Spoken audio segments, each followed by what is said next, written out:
In the middle of the Caribbean lies a secret, a nation once called the Gibraltar of the West Indies, Trinidad and Tobago, the island that shaped world history. Two islands, one ocean, endless power. From oil and steel to radar and defense, Trinidad and Tobago is more than carnival.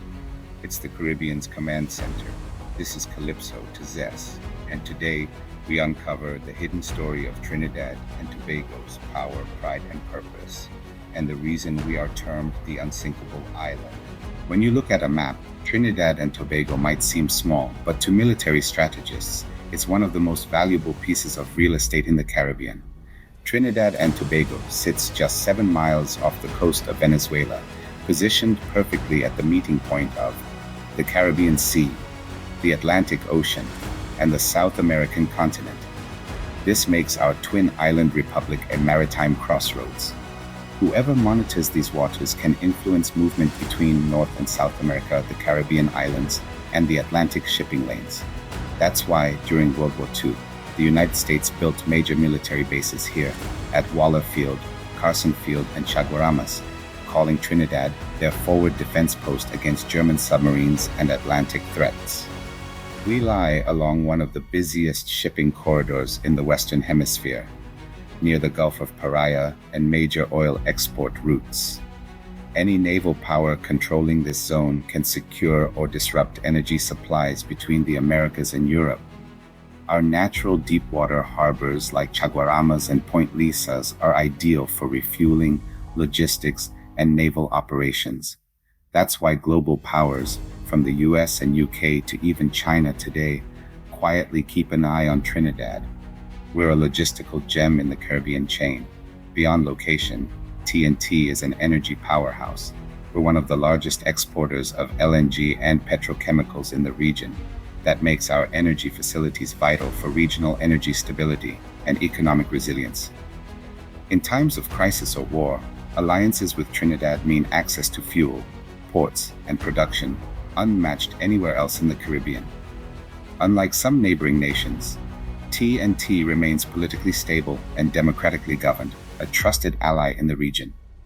We've hosted joint operations with the U.S. Southern Command, CARICOM, and the Regional Security System.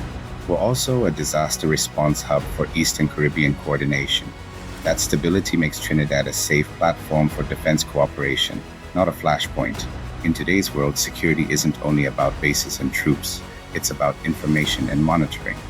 Trinidad's position allows surveillance of the Orinoco Delta and Venezuelan waters, counter-narcotics, and smuggling patrols reaching from South America to Europe, maritime radar and intelligence sharing with regional and global partners. So it's not just about where Trinidad is, it's about what it connects and controls, from oil fields to deep water ports, from peacekeeping to intelligence. Trinidad and Tobago stands as the Caribbean's strategic cornerstone. But in times of rising tension between world powers, our position could become even more critical. Stay tuned for part 2, the US versus Venezuela, the battle for regional influence.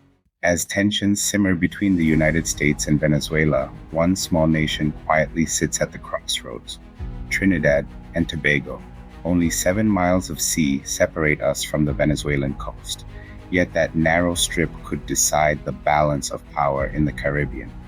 If a conflict were ever to unfold, Trinidad becomes the pivot point, the neutral yet strategic ground both sides would study closely. During World War II, our same location made us a military gem. Today, it gives us a different kind of power: energy, intelligence, and diplomacy. Back in 1941, the Americans turned Chaguaramas and Waller Field into major bases, defending the Atlantic from German U-boats. Now they value us for energy security. Our gas keeps their economies, counter-narcotics routes. We're the gatekeeper of Caribbean trafficking corridors. Political stability. We're a trusted democratic partner in a volatile region. Across the water lies Venezuela, home to the world's largest oil reserves, but burdened by political turmoil. As sanctions and alliances shift, foreign powers like Russia, China, and Iran have moved in, making Venezuela a proxy stage of global tension. If conflict heats up, Trinidad's ports, refineries, and airspace could become vital to whichever power secures our cooperation. Trinidad doesn't take sides, and that neutrality is our advantage. We can serve as a negotiator, a humanitarian hub, or even a communications bridge between larger powers. Our small size gives us flexibility. Our location gives us leverage. In this age of drones and data, proximity still matters. From our shores, radar systems can monitor movements along Venezuela's coast and through Caribbean shipping lanes.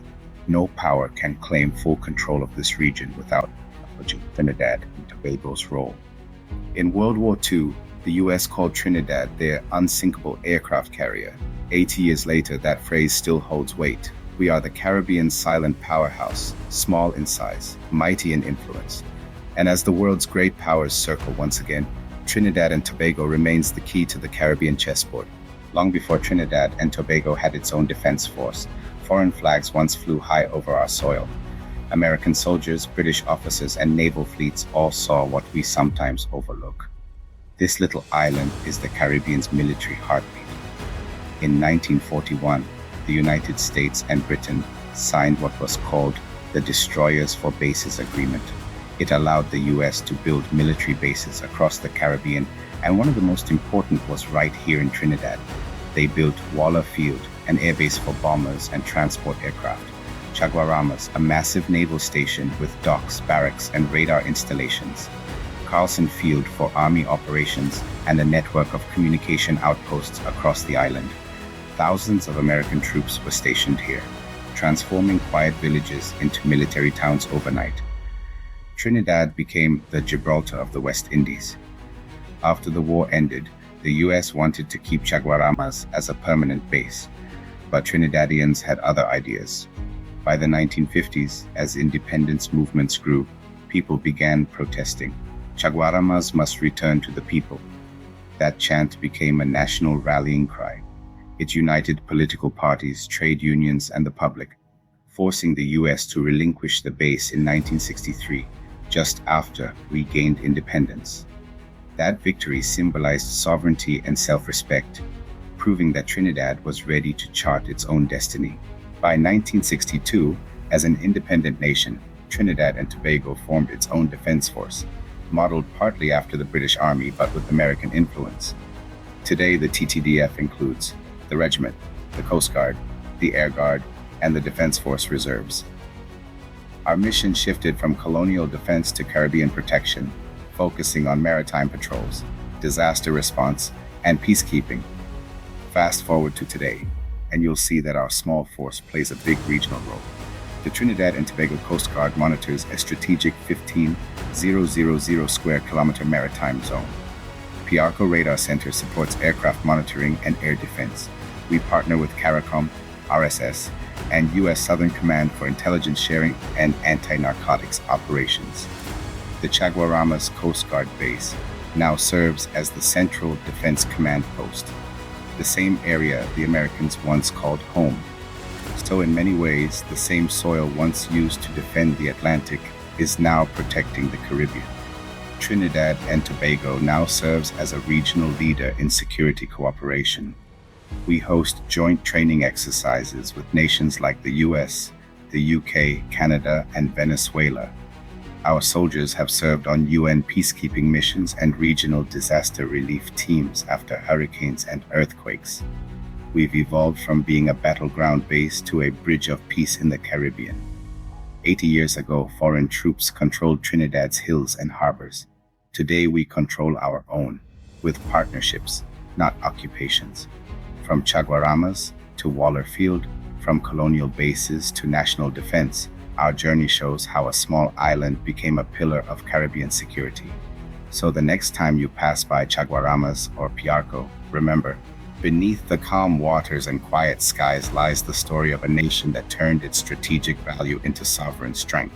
From the days of American bombers to today's Coast Guard patrols, Trinidad and Tobago stands as the unsinkable heart of Caribbean defense, a nation too small to conquer, yet too important to ignore.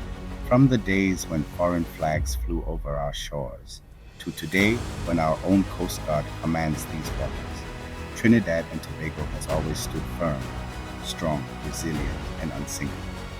This is more than history, it's identity. The Unsinkable Island. Our past defines us, but our future inspires the world. This is Calypso to Zess, where we tell our stories our way. Like, share, and subscribe for more Caribbean history that they never taught you in school.